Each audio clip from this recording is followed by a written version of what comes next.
Okay, just a small vid for you guys on fire extinguishers. Now, this isn't formal advice because I'm not actually qualified. I'm just a generalist landlady, if you like. But there are a couple of different routes for you guys to understand your local regulations around your fire extinguishers. Now, personally, I found them really confusing, and I did quite a bit of reading. So there's the LACORS, LACORS, which is a very useful organisation around fire safety. And then the second organisation that's going to be really useful for you is your local council, and they should have published on their website quite a lot of advice, particularly on their planning site, quite a lot of advice around fire safety for your tenants. And then the third area that I found really incredibly useful, I'm a member of the National Landlord Association, and I think they're fantastic. I mean, I hung on to their legal helpline in the first couple of years. All their videos are really good and all their forms are really good. So you've got LACORS, LACORS, you've got your local council, because they're the guys that legislate in your local area, really, for you to get the fire stuff right. And then your third one is, you've got the, is it the Residential Landlord Association? I hear they're very good too, but the one I just happened to join was National Landlord Association. I think they're fantastic. And here we are.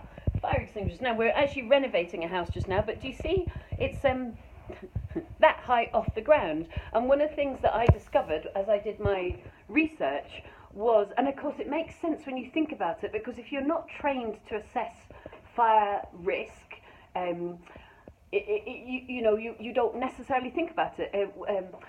One of the things I discovered that I thought was incredibly sensible is that your fire extinguishers need to be wall mounted, and some of your tenants will put them off. They will. It's all part of, occasional drunken tendencies. Just breathe and smile. They need to be checked once a year for any damage, unchecked on every inspection, really. But we actually do a whole fire risk assessment every year for the property. And then they need to be within a metre. And again, this is just what I learned. You guys look up your own regulations. So I'm just telling you my general experience rather than professional. I'm not qualified to give you this advice.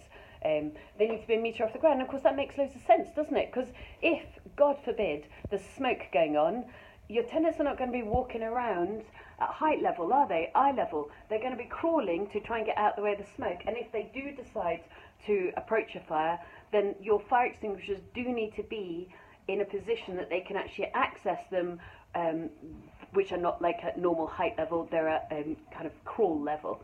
So just be aware of your fire regulations. What we do is we check for every inspection.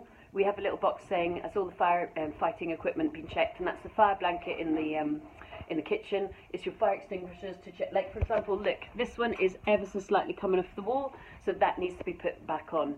So make sure your fire blanket, because tenants somehow tendency to nick fire blankets. I have no idea why, because it's completely useless to them.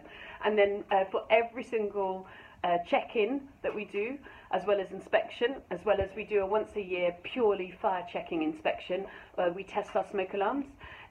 Every year, whether the batteries need it or not, we actually change the batteries, and we also check that all the lights are working. I used to be a little bit like gringy, and I used to be like, no, the tenants have to replace the light bulbs. These days I'm like, do you know what? They need to have strong lighting if things go wrong. What else do we do? Yeah, and the other thing we do is we check for things like trip hazards. So nobody, you know how people often buy the extension cords and then they put it across hallways. No, you can't do that. We check for all the fire escape areas are empty. You know how tenants stick bikes in the hallway? No, you absolutely can't do that. You must not do that. And then finally, we just check that all of the electrical sockets, there's no cracks, there's no damage, there's no frayed wires, all of that kind of stuff. So that is a generalist check rather than a specialist check, but I think it's quite useful, and so far, let's just touch wood, everybody's safe. Phew. Okay, hope that's useful. See you soon. Bye.